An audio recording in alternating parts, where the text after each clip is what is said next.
with the immense grace of our beloved Guru Maharaj, Maharanyam Sri Muralidhara Swamiji, and by the causeless mercy of Sri Madhuri Sakhi Sameta Premi Thakurji, we are relishing Gita Amrutam, the nectarine verses of Sri Bhagavad Gita.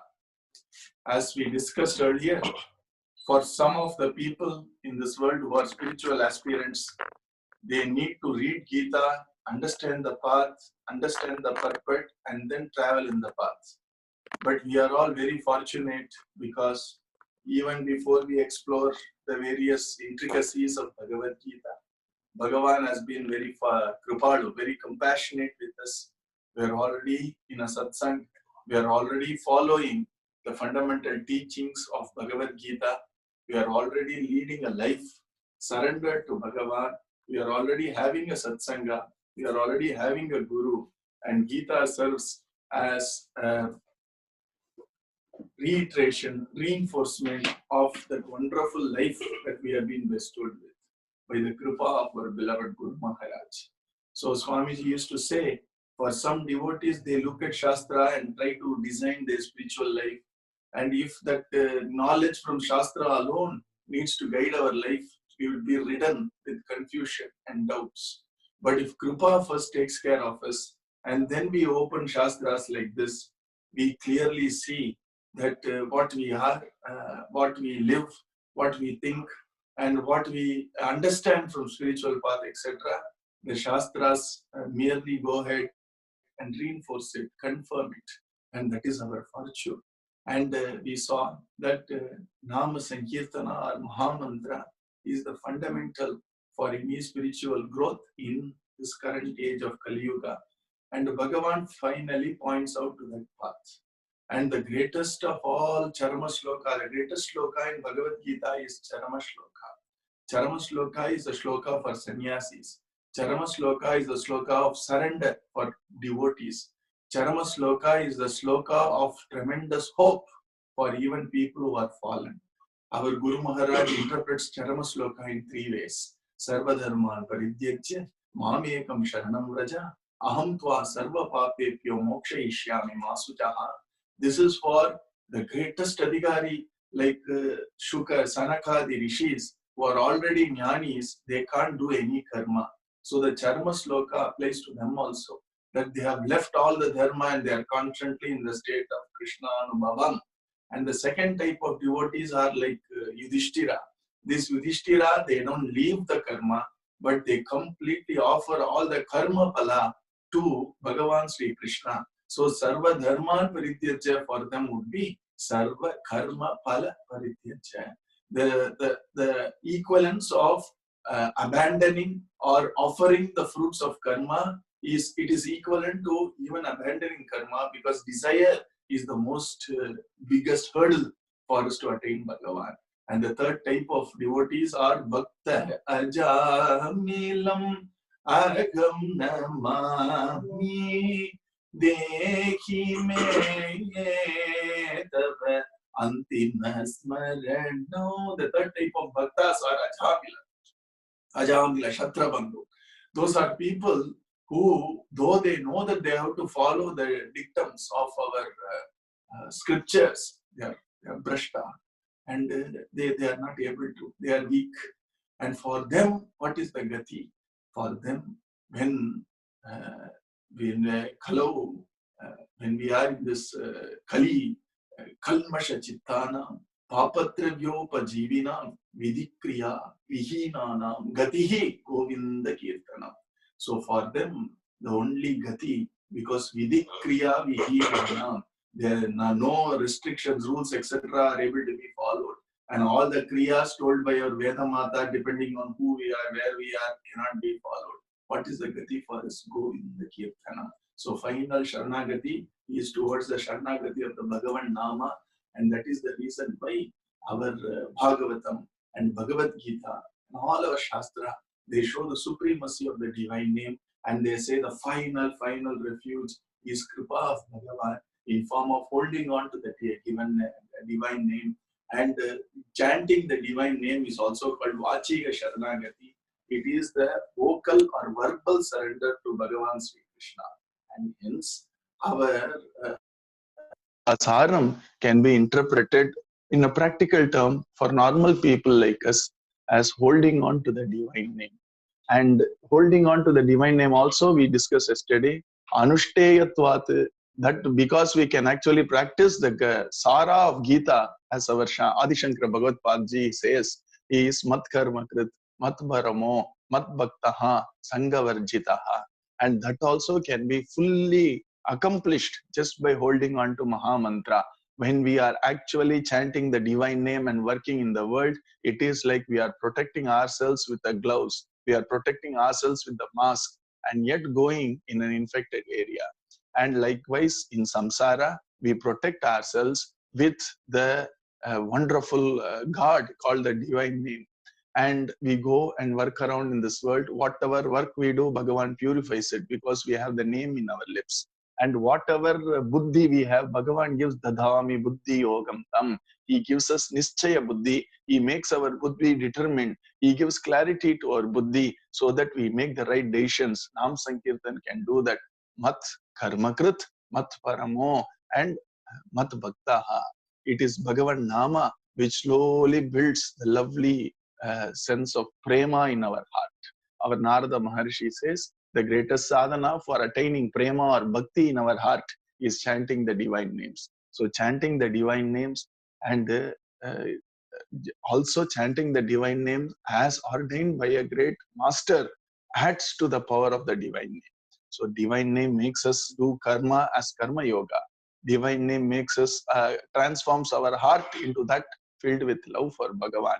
Divine name also clarifies our buddhi. What else should we actually hold on to? That is the essential practical Gita Shastra. But you have to understand the greatness of the divine name. Na? That's why we spend 17 days exploring the two parts of Gita. Because what we actually discussed here essentially is the essence of all the 700 slokas. Because the 12 chapters introductory few verses, the first 5 verses actually talk about sadhyam. It talks about the two paths which leads to sadhyam. Sadhyam means destination. And then the various stages in going towards that final stage of prema, jnana, vairagya, etc. through saguna upasana is also discussed. And our Bhagavan has also greatly praised the greatness of being, not having the sense of ownership of the fruits of the actions we do, not hankering after the fruits. Do it as upasana. What does upasana mean? We adore Bhagavan. How do we adore Bhagavan? We offer flowers to Bhagavan. We offer chandanam to Bhagavan. We offer tirtham to Bhagavan. We do all that to adore Bhagavan because we are very grateful, isn't it? Likewise, Bhagavan says, I have given you duties in this world. You take care of the family and you are doing my duty only, mat karma only. You are going to the office, you are doing mat karma only. It is not a bhava, it is a fact. As I told you earlier, our Swamiji very beautifully says, imagining the truth is bhava, not imagining falsity. Unfortunately, in English, we don't have an equivalent word for bhava. Actually, we are all here to do Krishna's work.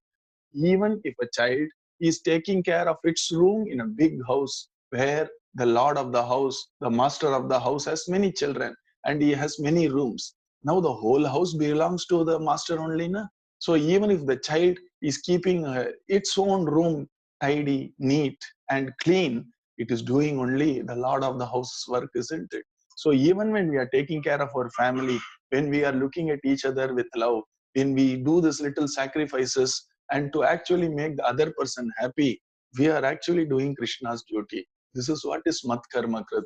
Bhagavan says the whole creation is mine and I have created a small ecosystem for you called the family, called the society you live in, called the country you live in. Whom do you think all these belong to? Bhagavan Sri Krishna. So mat karma krit, when we chant the nama and do our duty, not get into any sinful activity, not repeating a mistake, whether it is a so-called laukika mistake or spiritual mistake, doesn't matter. Bhagavan says, look upon everything as my work because it is the fact. Just like how the space is ever pervading, Krishna is ever pervading. Just like how there is no place without space, likewise there is no work which is not connected to Krishna. Now Karma Yoga merely asks us to see the fact clearly and not to be blinded by a small little circle around us. We are not here to actually draw a circle around us, but to see the truth as it is. Truth is, we are doing Bhagavan's work. And when we chant the divine name, it makes us understand this clearer and clearer. And once we do every duty of ours, as I am serving Bhagavan Sri Krishna as an Aradhana, just like how we carefully do our puja, our awareness, our concentration, our passion would be for every little activity we do. And that is how we progress in Krishna Jnanam, Krishna Bhakti, and getting a little bit of a Vairagya in this world. So Bhagavan merely says, Mat Karma Krit, Mat Paramo, Mat Bhaktaha Sangha Varjita. And detaching ourselves from that which is not knowledge is Sangha Varjita. Detaching ourselves because we clearly see everything is Krishna's work. Now, where do we get detached ourselves from now? From the mind, thinking that this is my work, this is not my work. Or rather, this is Krishna's work, this is not Krishna's work. And that is a state of a Bhagavata, where constantly everything is seen upon as Krishna's work. And which is a fact also, because Bhagavan ultimately is the Lord of the universe. And he sees the touch of that greatness. He sees the touch of the one in the play of the many. This is a wonderful line given by Rabindranath Tagore in Gitanjali, and it's a very inspiring line. And the whole idea of Karma Yoga is to constantly remember the touch of that one, which is Harim Ekarasam, Yaswanubhavam, Shruti Saram Ekam, that one, which is the essence of all scriptures, which is the actual experiences of all great Mahatmas like our own Guru Maharaj. With that one is Bhagavan Sri Krishna, the Krishnanubhavam. When we constantly start seeing the touch of one in the play of many, no act is trivial, no duty is to be shunned. Everything is embraced as Krishna's work. And that's what Krishna is going to tell about how his devotees are going to be. And the beauty with Bhagavan Sri Krishna, he talked about the highest of all spiritual activities. He said that mat karma krit, mat paramo, sangha varjitaha, everything spiritual. And suddenly he's talking about human values, the standards of human values. Is that not a human value not to have enmity towards each other? Is that not human value to be friendly with each other? Is compassion not a human value? But all that is enlisting after he talked about the highest divine sadhana.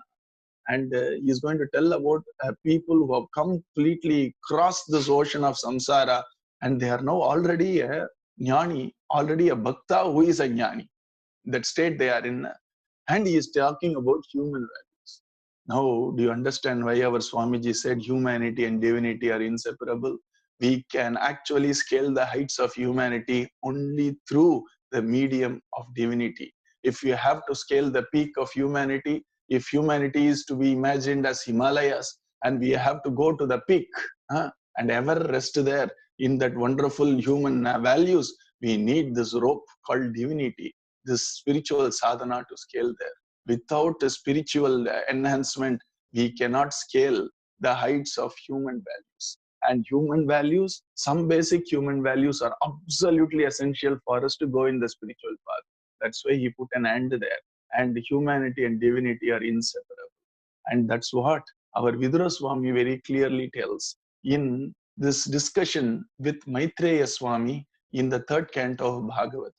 If we understand that, then we can understand this also. He is saying that Sukhaya karmani karoti lokaha, na sukham na anyad uparamam va. That people in this world do everything for sukha only, for joy, for happiness only. But I find that not all of them, or most of them, or almost every one of them are not finding that sukha. At least if they don't find happiness, they should be in a neutral state of neither happiness nor sorrow, isn't it? There seems to be no rest, no sense of tranquility everywhere. And I understood why it is so.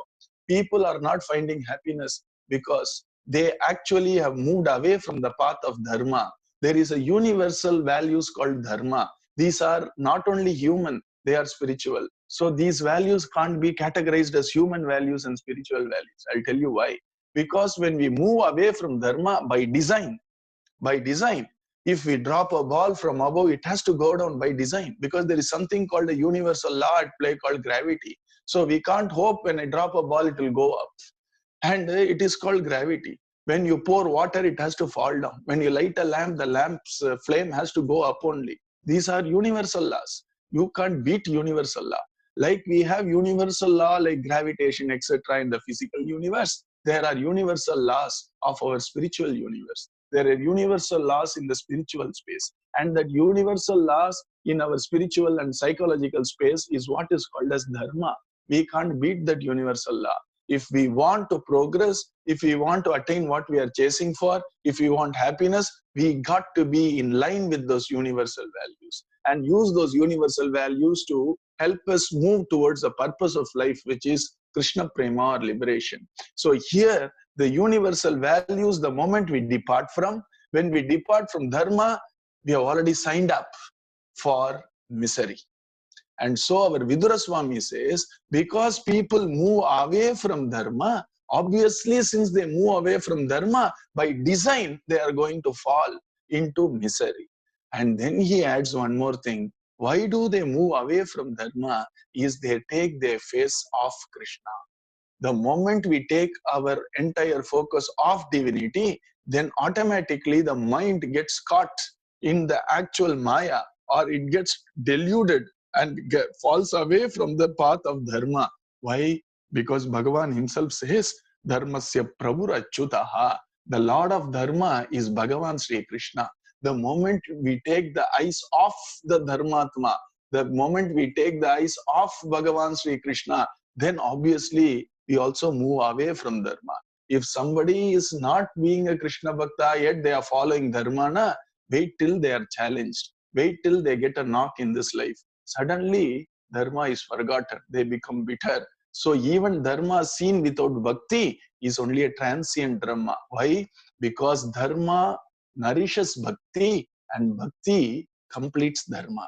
And that is the reason why our Swamiji very beautifully, and I never cease to be awed by the simplest of all dictums which summarizes human life, that humanity and divinity are inseparable.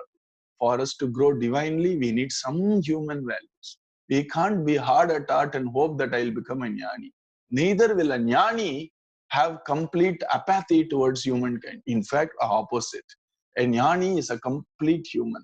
All the human values flowers perfectly in jnani. And our Swamiji also says, use these human values to go in the path of divinity. And that's why he wrote the song, let us have the 8-petal lotus and do the puja with the 8-petal lotus. And the first 4 petals is Kshama Satyam Daya Shanti Bhakti Virakti Premi Jnano Yeno Dalangai Ashtatala Pukund Seididuvam Puja is divinity. But what lotus we need to use? The first 4 petals of the lotus are human values. With basic, incomplete human values you start. And then Bhagavan will complete the rest. Take a little striving, little effort. Kshama. Kshama is forbearance, acceptance. Satyam, speaking the truth. Daya, compassion. Shanti, don't at least not feed when we get a little agitated. Let us not feed it by constantly mulling over, talking about it to others, complaining, gossiping, etc. With this basic human values, we do a puja with a lotus of 8 petals. What are those 8 petals? Kshama, Satyam, Daya, Shanti. And see the beauty of the song. Swamiji does not leave a break between the first 4 human values and the other 4 divine values, which is Bhakti Virakti Premai Jnanam Yenno Talangai Kunda. Here Bhakti means Bhakti Sadhana. Prema is Sadhya Bhakti, which is the state of love in the heart of all the devotees. So here, the first 4 are the human values. And when we use these 4 human values, even incomplete, and reinforce it while we go in the path of divinity, slowly we start doing Bhakti Sadhana, Shravanam, Kirtanam, Smaranam, Pada Sevanam, Archanam, Vandanam, Dasyam. So these are the practices we do. And then we get Bhakti Virag, we get what is called as a positive distancing from things which are worldly, which are going to interfere with the purpose of life. not because of conflict. It becomes choiceless, conflict-free, which means I naturally shirk away from things which are poisonous. Na? Likewise, naturally, I move away from things which are injurious to my spiritual journey, and that he ensures. Guru Kripa ensures. And the third step is prema. Then the amount of love I have for Bhagavan Sri Krishna gushes in my heart. And once that prema comes, Krishna completes our journey by giving us jnana. And we understand who we are. We actually not understand, realize. We get the realization, my Swarupam, what is it? Bhagavat Swarupam, what is it? What is my sambandham? What is my relationship with Bhagavat Swarupam? Jnanam is completed. See. So these 8, our Swamiji sang in a single line, so that there is no distancing between these are human values, these are divine values. Humanity and divinity are inseparable. And the human values start as a starting step for us to progress slowly towards divinity. When divinity completely flowers, human values finds its completion. Humanity and divinity are inseparable. And our Vidura Swami says, the reason why we are miserable is because we depart from the path of Dharma. And when we depart from the path of Dharma, why do we do so? It is because we take our eyes off Bhagavan Sri Krishna. We forget Bhagavan. Then the moment we forget Bhagavan, Dharma cannot be sustained. Because Bhagavan is Dharma. That's why we have this in Sahasranama, Dharmo, Dharma, Viduttamaha. And Bhagavan, Dharmasya Prabhu Achyutaha. So the Lord of Dharma is Bhagavan. So even when we have to strengthen our normal values as a human being, we need to pray. We need to go in a divine path so that we strengthen it. So just giving moral values and not giving divine values will not work on the long term. Unfortunately, though I am too little to even comment about it, the way in which this moral education or value education progresses is not sustainable. We need to get the big picture. We need to understand the grander purpose. Otherwise, these values beyond a point won't make any sense. Or maybe a few, they may be able to hold it till the end of the life. But for the most of the population, they need the higher purpose. Unless moksha, liberation, bhakti, love, etc. is not clear, Dharma is merely a means. And the means cannot stand on itself without its logical end, you see. And that is the reason why our Vidura Swami says, without Krishna Bhakti, Dharma cannot be strengthened. And without a little Dharma, Krishna Bhakti won't flower. These two complement each other. So a little Dharma, a little Shama, a little Satyam, a little Daya, and little Shanti is a good starting point. Then we do Bhakti Sadhana. Then we get little more Kshama, little more Daya, little more Satyam, little more Shanti. And then we progress towards Virakti. Then greater Kshama, greater Daya, greater Satyam, greater Shanti. And then we get Prema, then complete Daya, complete Kshama, complete Satyam, complete Shanti. Then when it comes to Jnana, it is effortless, it is natural. Like you can't separate sugar from the sweetness. You can't separate the sweet smell or fragrance from lotus. You can't separate this nourishing sun rays from the sun. Likewise, all these dharma values goes and gets attached to that completed prema bhakta, that who is a perfected jnani. And then all these qualities, they find its adornment in going and adorning that jnani. So jnani does not effortfully do all this. It comes naturally. So the completion of humanness is in the actual flowering of divinity. That's why humanity and divinity are inseparable. And so Bhagavan, after talking about all the two sadhanas, Nirguna Upasana, Saguna Upasana, and then finally saying both attain me alone, but Saguna Upasana, worship me with the form, through the path of Shravanam, Kirtanam, Smaranam, etc., actually is superior because it is natural, because too much of Vairagya is not demanded, because people even with a little or more Sarira Abhimana can still look at Sariram as a medium for Krishna's worship. And they can take care of the body and then channelize that for Krishna Prema. And then slowly Prema will come. Once Prema comes, then everything becomes Krishna. We forget our name, we forget our story, we forget even our form. And it is only Krishna, Krishna, Krishna. Automatically, this falls down. We are not trying to throw it. We are not fighting with it. Bhagavan slowly takes it off, you see. And that is the beauty of the first 12 slokas. And suddenly in the 13th sloka, Bhagavan starts describing a jnani. He is starting to describe a bhakta who is a jnani. So, Yome Bhakta Same Priyaha is not a normal bhakta who is still fighting with samsara. He is a person who has won over samsara by Bhagavat Kripa in this life itself. So, these are all great bhaktas, great Mahapurushas. They are Jivan Muktas. And such is the state of the Jivan Mukta. And he is telling things like Adveshta Sarva Bhutana. You see, the greatest human value, as our Swamiji very beautifully summed up, is love towards all and hatred towards none. Why? Adveshta Sarva Bhutana. Maitra Karuna Gevacha. Why? That can happen only when the jnana comes. And that's why he is saying the first quality of a jnani is love towards all and enmity towards none. That starts as a wonderful human value for normal people to practice. But that is the nature of a siddha. And that which is the quality or nature of a siddha becomes a practice point for people aspiring to be a perfected one. That which is a natural state of a jnani or a bhakta becomes a sadhana for a sadhaka. So, our Bhagavan is giving list of 30 plus values of such great Mahatmas, because first of all, he shows the love he has for them. Instead of just saying, I loved what you said yesterday, if you really loved what somebody said yesterday, you would be specific, isn't it?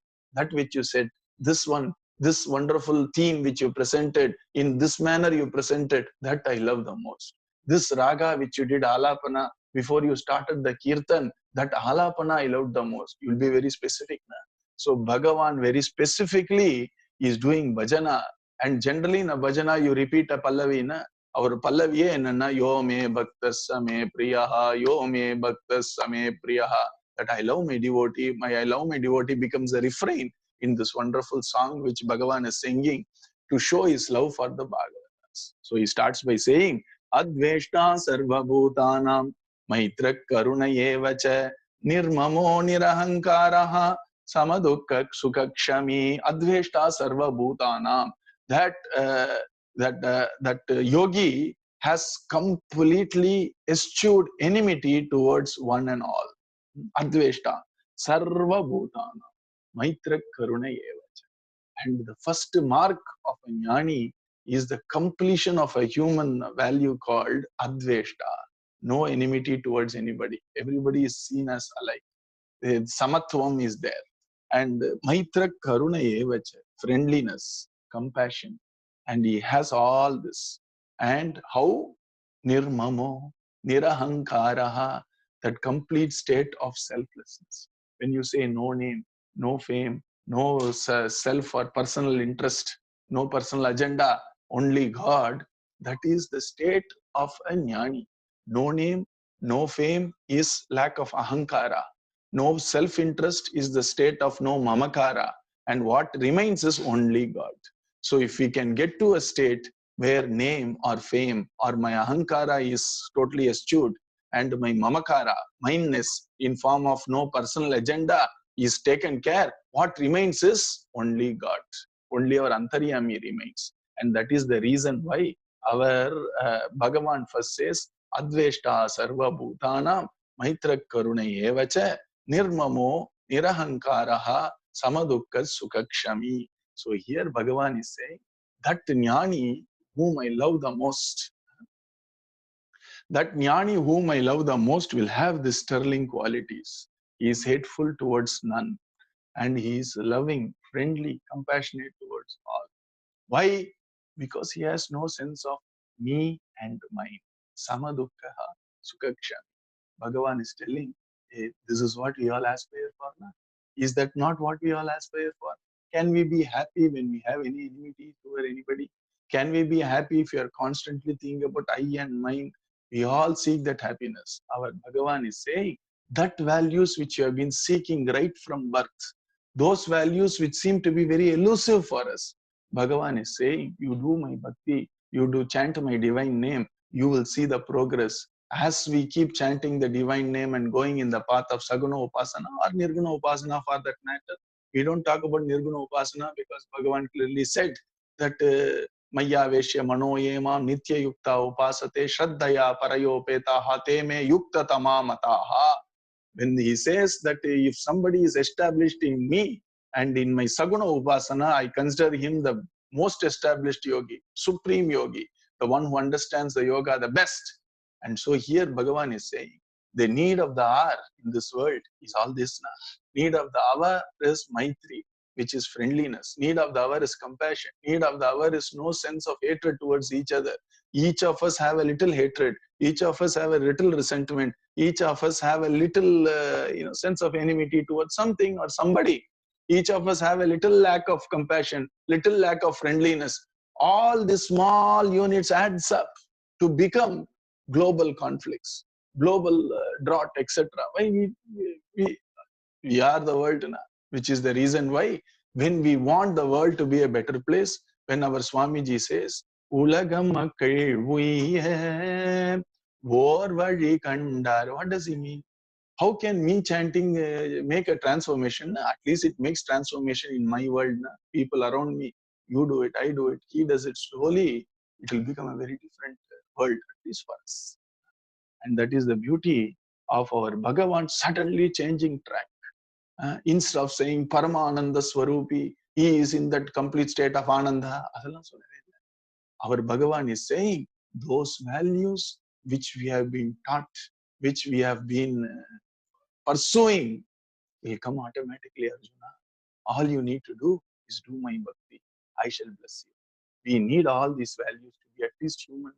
And that will be completely blessed by me if you do bhakti. And he says, my bhaktas have these values.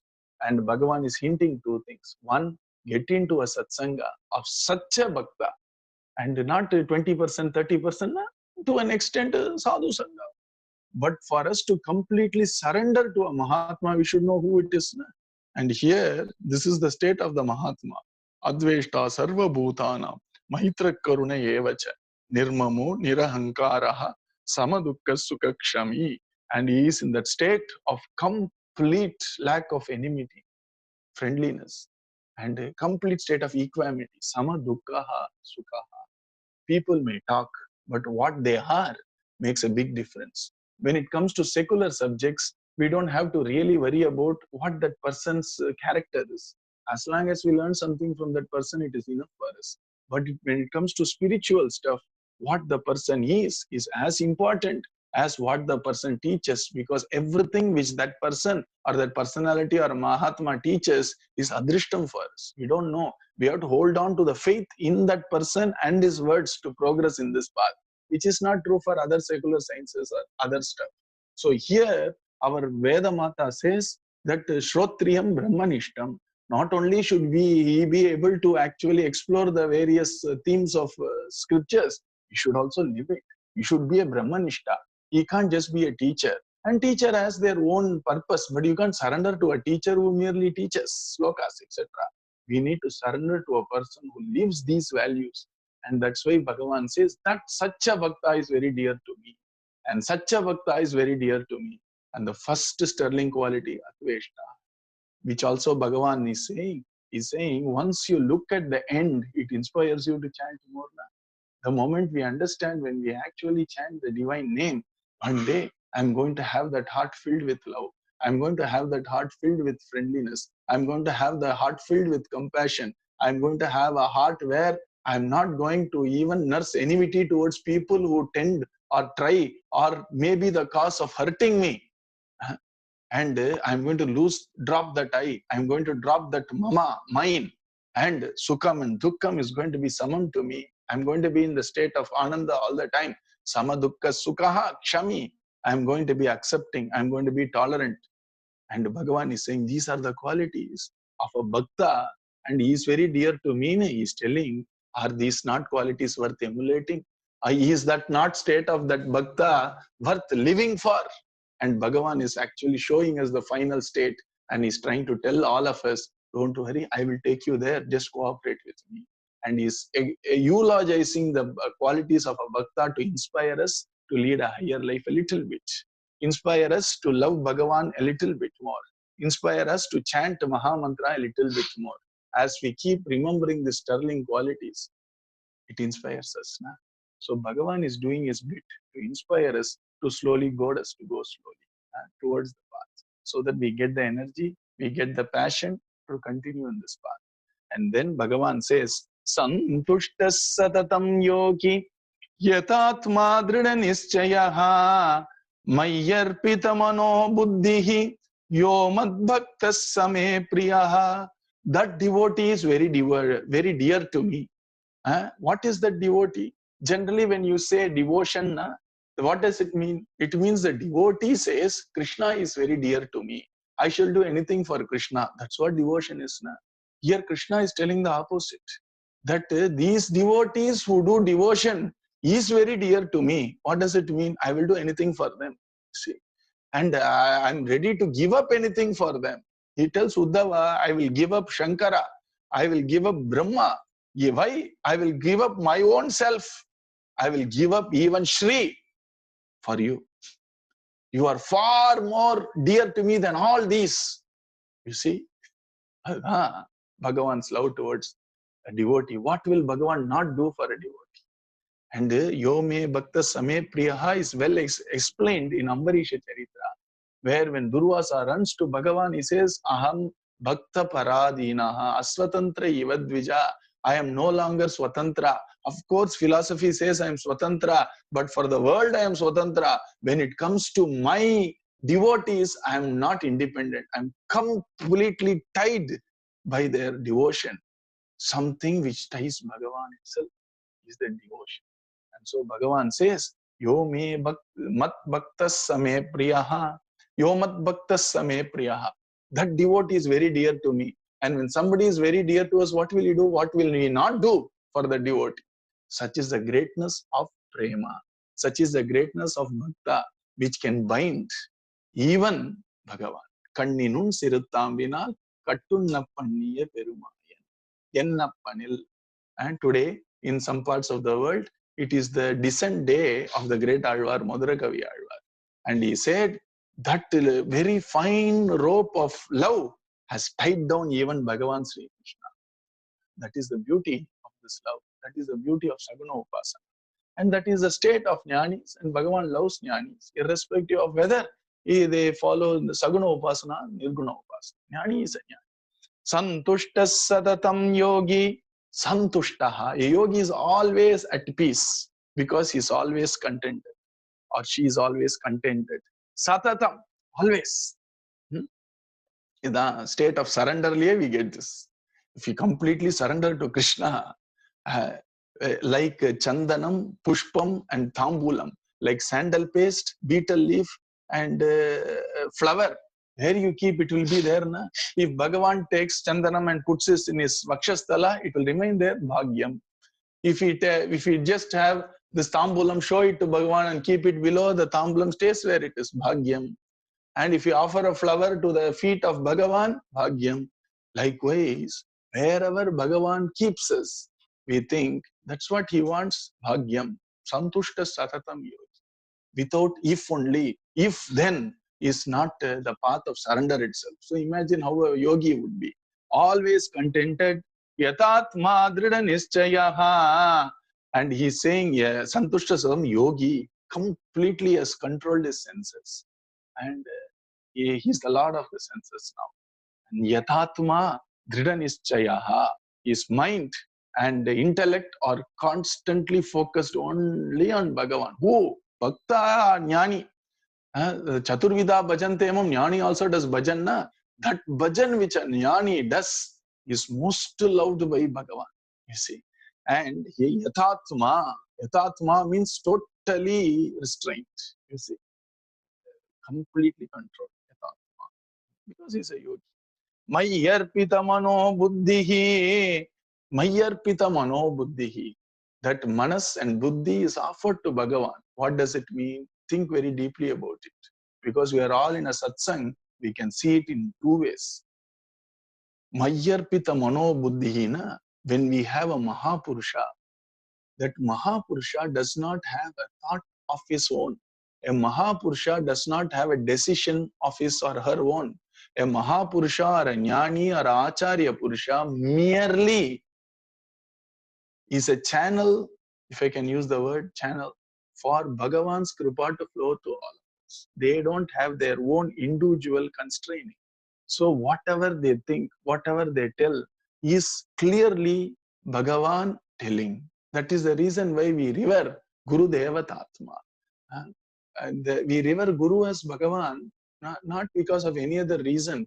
They don't have any ahankara, mamakara at all. If they are emptied of ahankara, mamakara, what is shining forth in their heart? It is only Antaryami Bhagavan Sri Krishna. If only Krishna without any without any taint or without any contamination or without any avaranam or covering is shining in their heart, what comes out from their divine lips is Krishna. What comes out from their divine eyes in form of compassion is Krishna. What comes out from their walk, what comes out as an action from them, everything is Bhagavan, Bhagavan, Bhagavan. Na? So here, Mayyarpita Mano Buddhihi Yomad Bhaktas Same Priyaha. Bhagavan allows such Acharya Purushas, Jivan Muktas to stay in the world so that he can do a different type of work in the world which is elevating the souls. Without them, he can do taking care of the world because everybody else is in Ajnana.